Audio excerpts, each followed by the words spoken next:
welcome back to another week's analysis behind the news. The media was abuzz this last week with the resignation of Liz Wahl of RT live on the air.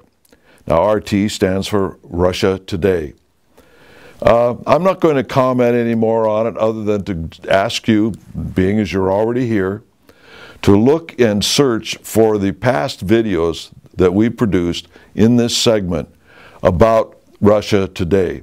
Specifically, you can start with April 19th, 2012, 2 years ago, what we had to say about RT and our concern about a lot of conservatives watching this particular channel.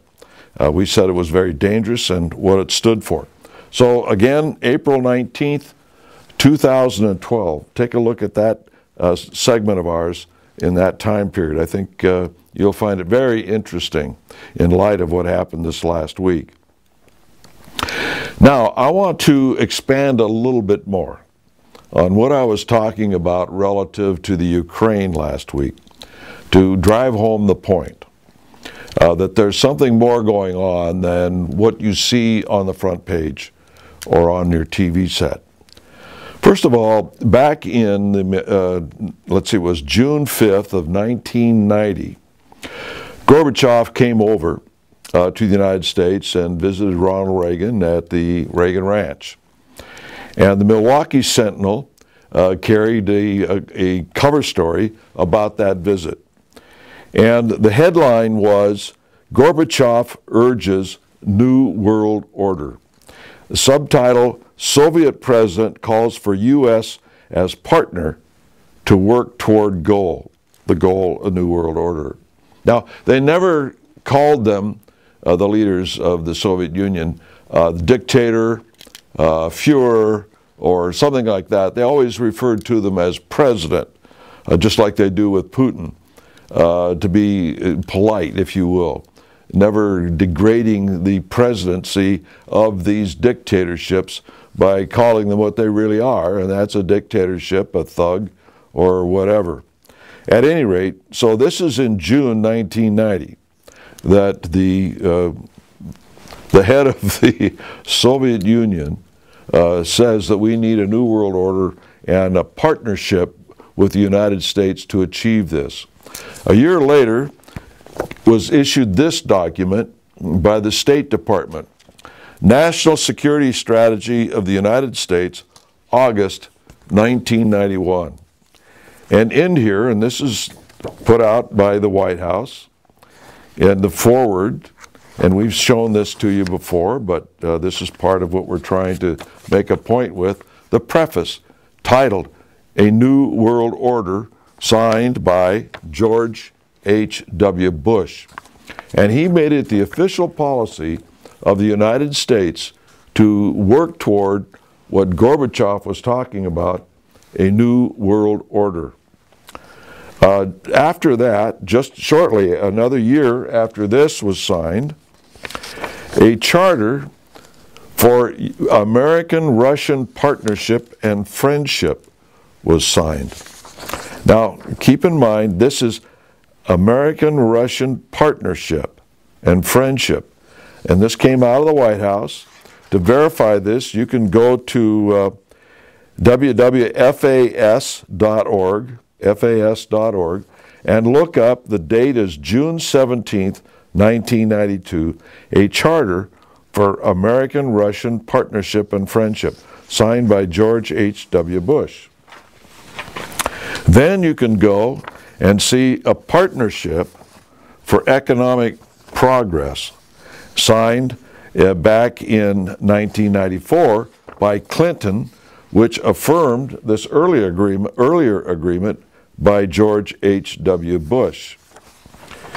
Also, you can go to the GPO.gov, that's the General Printing Office of the United States Government, .gov, an official government website, May 24, 2002, and see the joint declaration by George W. Bush and Putin towards a partnership, a new strategic relationship between the United States of America and the Russian Federation. Now, I'm going to quote to you at the very quite close to the beginning of this document right here.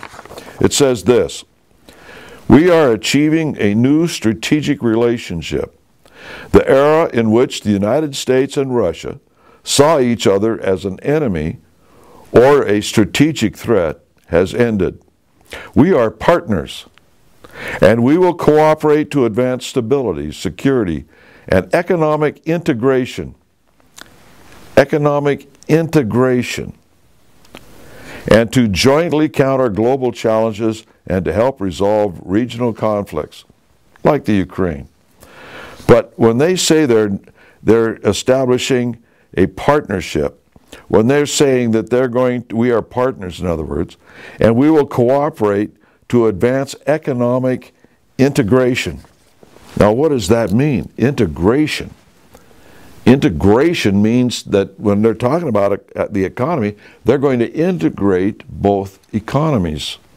After all, we're partners. And this, of course, was signed by George W. Bush. And I know all the conservatives out there are all goo-gaw over the Bush family, but this is the kind of thing that they were doing, and what got the John Birch Society into a lot of trouble with conservatives, because we were saying, wait a minute, hold off here. These people are not as conservative and constitutional as you think they are. They've got a different agenda. The father, H.W. Bush, was a director, for instance, in the Council on Foreign Relations. Not just a member, a director. Now, the Council on Foreign Relations has always had as its purpose a one-world government, with an economy controlled by that government. Socialism, in a word. But trying to tell people this because of their rhetoric is difficult. They will get up and say one thing, but then do something quite different. And I urge that you go and get these things and look them up for yourself, to be satisfied for yourself that what we're saying is correct. We are dealing with, as I said last week, a whole different apparatus worldwide than people believe. At the top, they are connected. Down here at the bottom, where demonstrators, armed forces, and others get involved in various campaigns sold to us in the name of world democracy or whatever they use, is all show business. That's all show business. You have to look at it through a prism of world government. That it's world government that is involved here. That is the end. Just as a prism has sunlight come into it, and then all the colors come out of it that show the colors that are composed in that sunlight, you have to do it in reverse relative to all the issues that are involved, and it goes in a reverse sort of thing through a prism, and out comes the world government. So all of these issues, you have to look at world government as the end, and when you understand that, you will understand the issues far better. Now, they try and obfuscate these things in the American news media. I've shown you this before, but here is Time magazine, the way they obfuscate things and sell things differently to the citizens of the United States. And why? Because they are afraid of the citizens of the United States waking up and then doing something effective to save America, to save our Constitution, to save our independence. They are afraid of the American people. Don't ever forget that. So they do different things for different folks as a result. Here's Time magazine. This is the cover, same week, of European and Middle East and African cover of Time magazine with Putin. Here it is the same week with Asia. Here it is the same week with the South Pacific edition. But let me show you what the cover was in the United States. You see, they have fluff on the covers of Time magazine for the citizens of the United States, while they have what they really want to talk about to the rest of the world. And by the way, this is an American corporation, American media. They are fooling the American people into what's going on with it's time to pay, is it time to pay for college athletes, for instance? when they're talking about Putin in the rest of the world. Now, you're going to get a much better picture of all of this if you send for my book, International Merger by Foreign Entanglements. Even those individuals who live overseas, you'll get a good idea of what's happening even in your own country, and you can extrapolate the information from here to what's going on there, for instance, in England. But this will give you a lot of information as to what is really going on, what is really happening to our country in the way of foreign entanglements. International Merger by Foreign Entanglements. $10, well worth the money. You'll want to buy more for your friends and relatives when you get through reading it, I'm sure. Until next week, we'll see you then.